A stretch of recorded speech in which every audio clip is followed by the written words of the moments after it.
মেধাকে উজ্জীবিত করি, আলোকিত সমাজ গড়ি, এই মহান স্লোগানকে সামনে রেখে আবাবিল সমাজ কল্যাণ সংস্থা পরিবেশ বান্ধব একটি কার্যক্রম হাতে নেয়।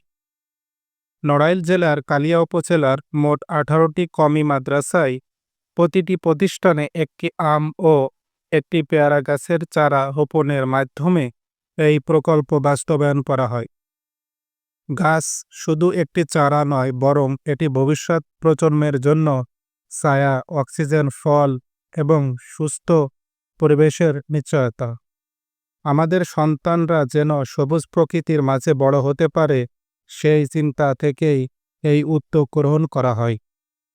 এই বৃক্ষরোপণ কর্মসূচির মাধ্যমে একদিকে পরিবেশের ভারসাম্য রক্ষা করা সম্ভব হবে, অন্যদিকে শিক্ষার্থীরা প্রকৃতির প্রতি ভালোবাসা ও যত্নশীল হওয়ার শিক্ষা পাবে।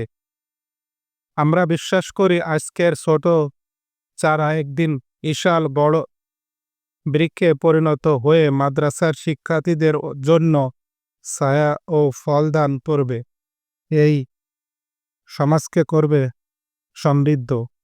যারা এই মহৎ কাজে অর্থ ও শ্রম দিয়ে সহযোগিতা করেছেন, তাদের প্রতি আবাবিল সমাজ কল্যাণ সংস্থা আন্তরিক কৃতজ্ঞতা প্রকাশ করছে। মহান আল্লাহ তাআলা যেন তাদের দানকে কবুল করেন এবং তাদের হৃদয়ের সকল নেক ইচ্ছা পূরণ করেন। উত্তোলন ৩,০০০ টাকা, খরচ ৩,০০০ টাকা।